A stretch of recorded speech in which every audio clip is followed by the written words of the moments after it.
Metamorfismo, metamorfose, transformação. Né? O próprio nome diz, são rochas transformadas.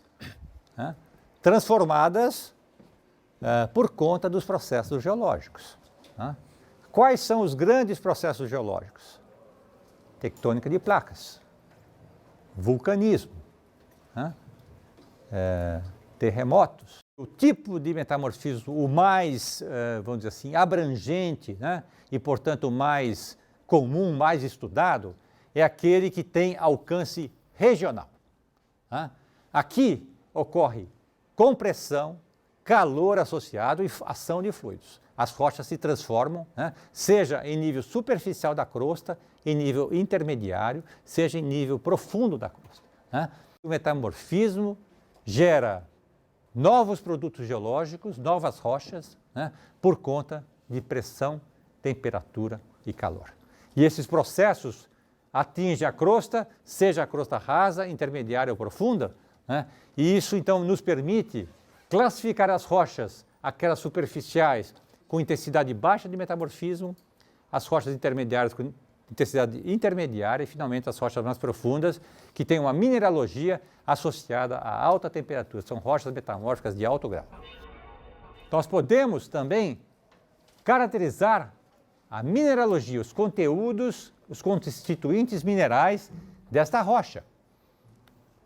Rochas de baixo grau terão uma série de minerais placoides, clorita, muscovita e biotita, não, são minerais placoides. Né? Médio grau começa a aparecer um mineral interessante, a granada, né? As moças devem conhecer a granada, que é usada até em joias, né? E finalmente em alto grau aparecem minerais particulares como este aqui, né? E vejam que o quartzo e o feldspato estão presentes em todo o espectro, né, das rochas. Portanto, eles não permitem classificar a rocha se é de médio, baixo ou alto grau. Os minerais que vão classificar são os minerais que nós chamamos de minerais índices, né? Esses três para o baixo grau, médio grau, a coexistência da biotita, granada e estaurolita, e finalmente no alto grau, a silimanita. Novamente aqui, vejam os nomes, gente, ó. Ardósia, filito, xisto, gneiss, e finalmente nós podemos ter a fusão se a pressão e a temperatura continuar. Né? Baixo grau, ardósia, menos densa, mais fina. Tá? Maior densidade, maior granulometria, cada vez mais grosso. Né? Mais grosso, maior alto grau, né? Portanto mais profundo, conforme aquele croquis que eu mostrei para vocês. Então, o material de baixo grau. Vocês devem conhecer a ardósia, né? Pisos de garagens, né? Pisos de passeios, né? Aquela rocha em placas, né? Esverdeada, né? Essa é a ardósia. Né? Se a gente puder fazer um zoom nesse material, nós vamos começar a observar já a orientação das argilas, né? Que são os constituintes principais dessa rocha. Né? É uma rocha de baixo grau metamórfico, portanto, de nível raso. Rocha metamórfica de origem secundária, né? Formada de antigos argilitos, que são rochas sedimentares. Os argilitos se formam em ambientes aquosos, lagos, né? Planícies oceânicas. Né? Imaginem vocês caminhando, né? Adentrando ao mar, né? Naturalmente, na arrebentação, um material mais grosseiro, arenoso, né? A gente sente isso ao caminhar, né? À medida que nós vamos entrando, né, após a zona de arrebentação, o solo fica mais, aquelas areias são cada vez mais finas, né? Então, vamos fazer esse tipo de analogia. Quanto mais fundo estivermos, né, menos energia, né, menos pressão, né, e, portanto, nós temos materiais argilosos sendo depositados. Quanto mais próximos da praia, nós teremos materiais mais arenosos, areníticos, né, formando areias, que serão futuros rochas sedimentares. Ardósia, portanto, com argilas. Portanto, rocha de baixo grau metamórfico. Né? Progredindo na deformação e no metamorfismo. Estamos num ambiente um pouquinho mais profundo agora, da crosta, né? Rocha metamórfica chamada filito, né? Aqui nós temos já uma orientação mais importante da mineralogia, os grãos são maiores, a argila já se transforma em muscovita, que é uma plaquinha, é uma mica, mineral placoide, né? E vocês podem observar até num fragmento de filito esse tipo de feição, né? Como lembrando a marca de onda, né? Que a gente também vê nas praias, né? Aquele tipo de feição ondulada, né?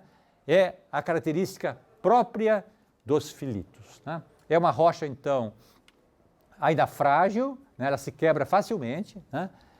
Mas que já representa, então, um incremento no grau de pressão e temperatura, no grau de metamorfismo, né? Vejam, o xisto, já é uma rocha um pouco mais profunda, pressão e temperatura maior, granulometria maior, né? A mica, né, torna-se predominante, né? Esse brilho sedoso, né, que a gente observa, né? São os grãos maiores, típicos do xisto, né? Material xistoso, né? Todas essas três rochas, né, seja a ardósia, seja o filito, seja o xisto, têm ainda um componente primário de argilas. Mas aqui começa já a aparecer aquele componente arenoso. Nós estamos chegando próximo à praia. Então saímos daquele ambiente mais tranquilo, marinho, né, e estamos chegando mais à praia onde temos mais areias. E, portanto, esses protólitos, esse material primitivo, se reorganiza segundo o xisto, né? É uma rocha, portanto, de grau metamórfico já intermediário. Naquele perfil que eu mostrei para vocês de uma cadeia montanhosa, né, ele já se situa num nível de 10 quilômetros, 15 quilômetros até de profundidade. E aqui está o gneiss. Granulação maior, né? Os grãos, os minerais estão rearranjados segundo uma orientação de menor esforço em relação à pressão, né? Pressões dirigidas daqui para baixo e de lá para cá, né? Pressão dirigida, né? E vejam que o branco aqui significa quartzo e feldspato, né? Que são os minerais que estão presentes desde o início, né? Vou voltar àquele slide que eu mostrei para vocês, aqui, ó. Aqui, ó. Vejam, o quartzo e o feldspato estão presentes em maior ou menor proporção, seja na ardósia, no filito, no xisto e assim por diante, né? Só que aqui, os gneiss têm maior quantidade desses minerais. Aqui, nós temos muito mais argila do que quartzo e feldspato, porque nós estamos num ambiente calmo, né? Argiloso. À medida que nós estamos para o ambiente mais metamórfico, maior metamórfico, nós teremos, então, minerais mais grosseiros, né? Como o gneiss que eu mostrei para vocês. Existem rochas particulares metamórficas, né? Como em qualquer regra, tem as exceções. Uma delas é o famoso mármore, mármore de Carrara, né? O mármore de tampos, de mesas, de pias, etc., né?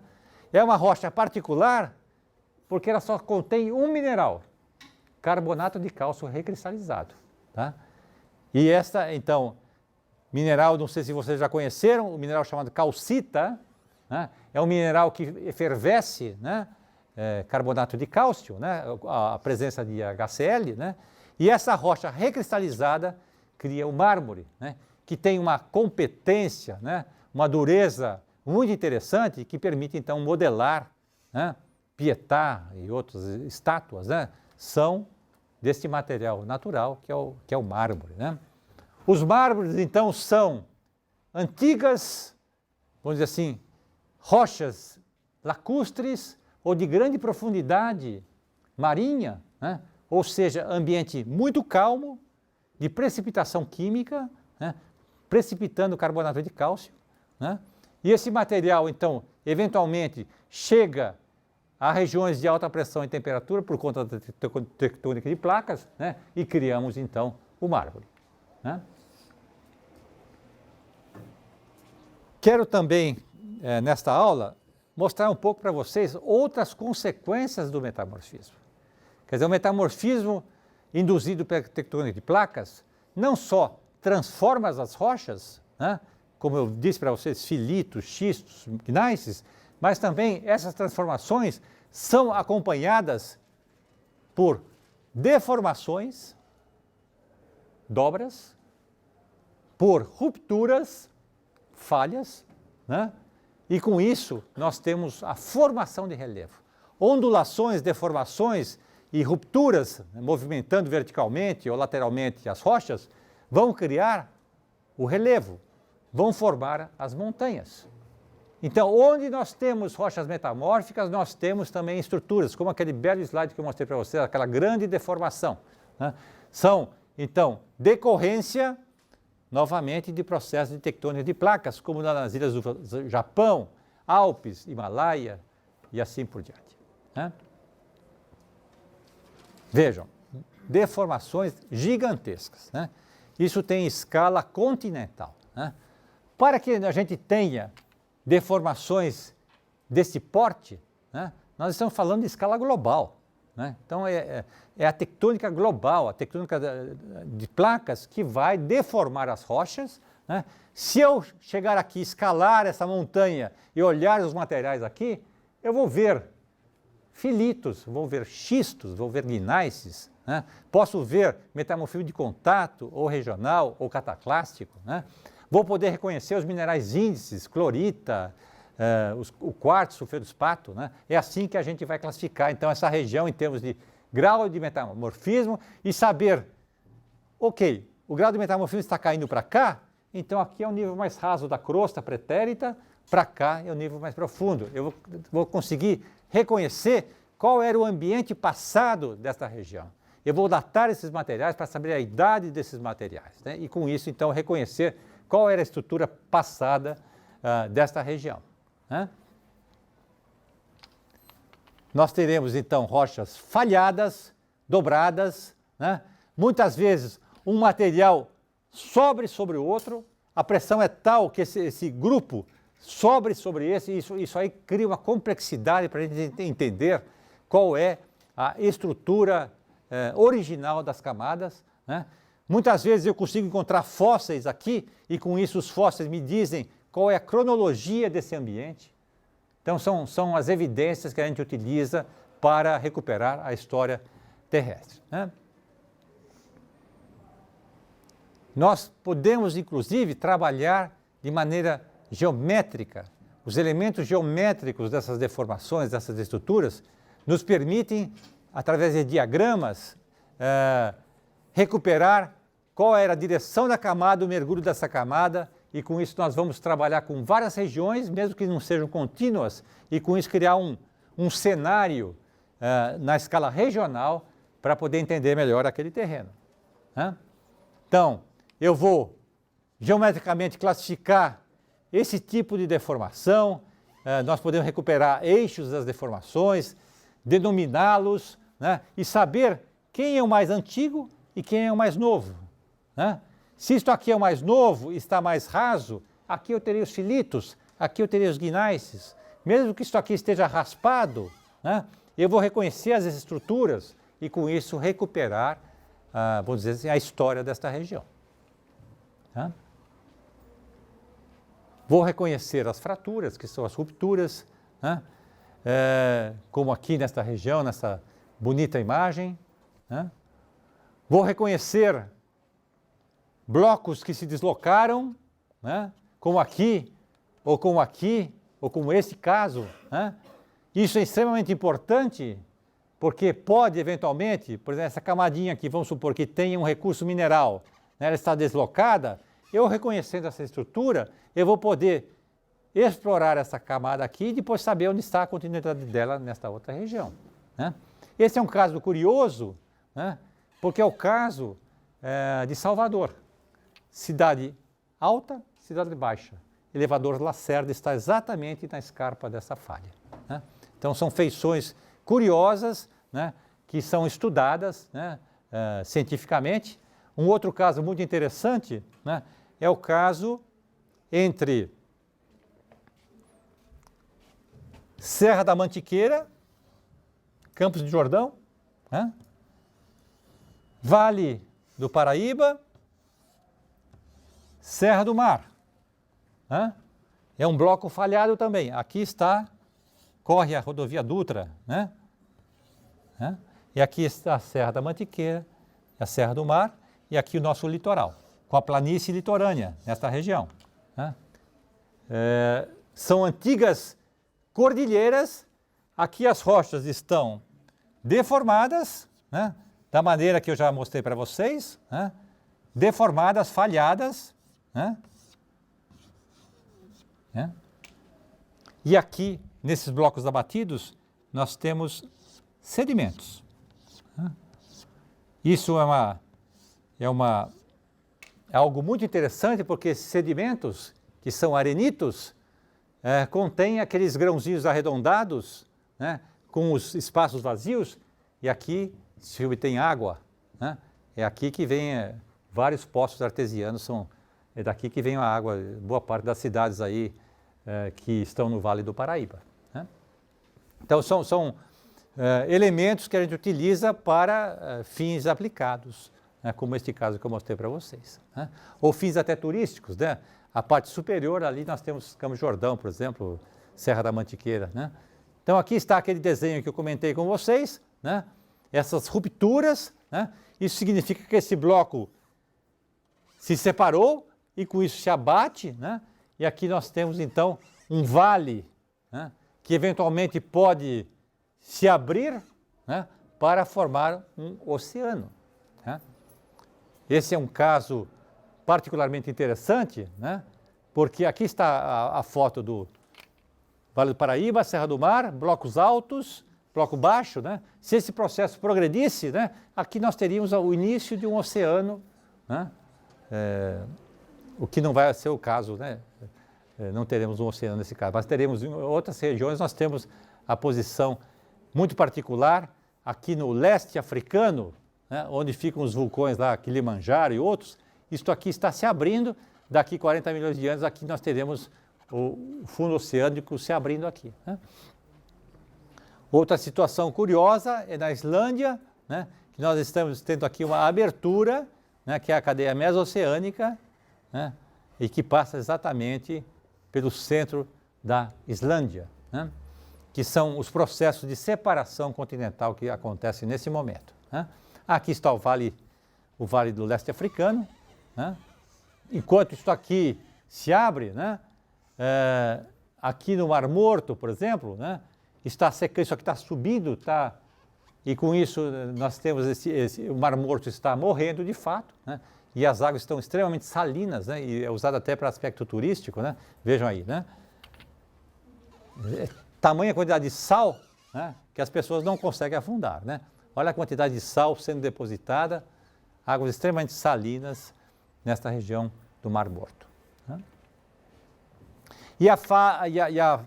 Vamos dizer assim, a estrutura gigantesca da falha de San Andreas, onde o metamorfismo é dinâmico, né, por conta do movimento da placa pacífica em relação à placa norte-americana, e nesta região, além de rochas metamórficas, nós temos essas feições retilíneas que são geradoras de terremotos. Vocês notam aqui, né, o traço da falha, né? Muitas vezes existe a mudança da própria drenagem por conta desses terremotos. Falha transcorrente ativa de San Andreas, na Califórnia, né? Uma das mais estudadas. Né? E nós temos outro tipo de estrutura muito interessante, que são essas falhas chamadas falhas de empurrão, em que a placa está subindo sobre a outra, e com isso nós temos então pacotes de rochas, né, sobre outros anteriores, né, justamente essa que é a nuance das transformações do relevo por conta da tectônica de placas. Né? Como aqui, né? Então nós temos um pacote, está subindo sobre outro, criando relevo aqui, como aqui vocês veem nessa foto, criando rochas trituradas que são decorrentes deste esforço compressivo. Ora, se nós temos pressão, muito mais pressão do que temperatura agindo sobre as rochas, nós estamos com aquele metamorfismo dinâmico, recordam-se? São 3 tipos de metamorfismo: dinâmico, termal né, de contato, e metamorfismo regional, que é o mais importante deles, né? Então, as evidências, quais são as evidências que nós utilizamos para detectar essas estruturas? Em primeiro lugar, minerais quebrados, pressão, quebrando os minerais, orientação dos minerais, né? Esta feição aqui, né, minerais vitrificados, que nós chamamos de espelho de falha, né? Muitas vezes nós temos lagos alinhados, né? A drenagem alinhada, sugerindo então a presença de estruturas lineares que são próprias desses limites de placas com falhamentos, como este caso aqui, né? Bom, esse campo, vamos dizer, de estudo em termos de geometria de estruturas, deformações, né? Ele se alia, como eu disse há pouco, com rochas metamórficas, mas ele é um campo que nós chamamos de geologia estrutural, geologia de estruturas, que tem grande importância econômica. Aqui está um exemplo, né, de estruturas como o pré-sal, né, em que nós temos deformações das camadas, né, e as camadas mais porosas podem conter água, gás ou petróleo, né? E a determinação desse tipo de estrutura e do tipo de rocha presente nessas estruturas vai nortear perfurações e, com isso, exploração desse bem mineral, tá? Então, tanto gás, petróleo, como água estão associados com deformações, né? Essas deformações permitem, vamos dizer assim, o preenchimento de uma camada porosa por líquidos ou gás, e esses materiais ficam aprisionados por conta de uma outra camada sobrejacente que é impermeável, né? Então, o óleo, o gás não migra, né, e fica preservado nessas camadas. E com a perfuração, né, nós podemos obter, explorar esse gás, esse petróleo ou esta água, né?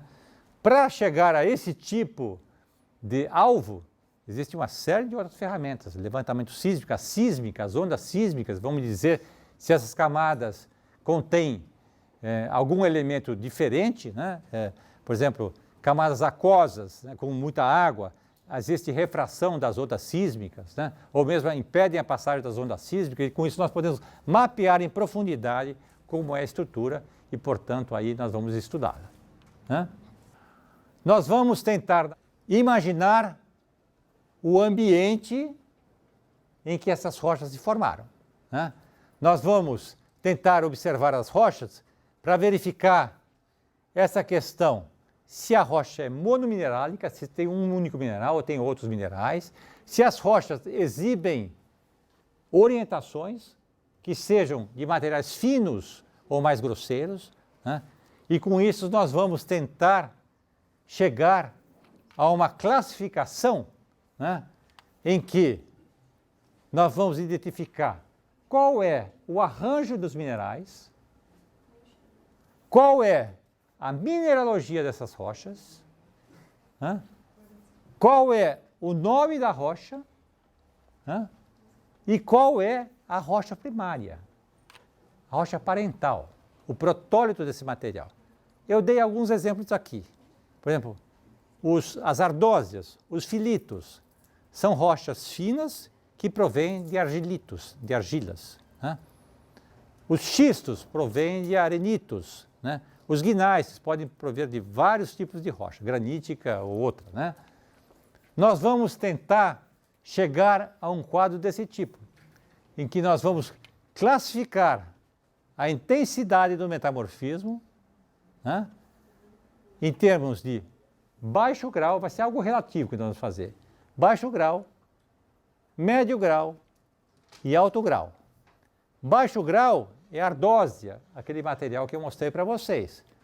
Alto grau é o xisto ou o gneiss. Então vamos chegar a algo relativo. Vamos dizer quem é mais grosseiro, vamos dizer esse é mais alto grau do que este, né? Nós vamos tentar chegar, então, a dizer se a rocha é orientada ou não. Um exemplo de uma rocha maciça que eu mostrei para vocês é o mármore ou o quartzito, né? E as rochas orientadas são ardósia, xisto, gneiss e filito, né? Vai ser uma classificação muito expedita, mas que vai permitir a gente dialogar. Serão grupos de 5 ou 6, e com o manuseio desse material, com a nossa ajuda, nós vamos tentar chegar a esse tipo de classificação.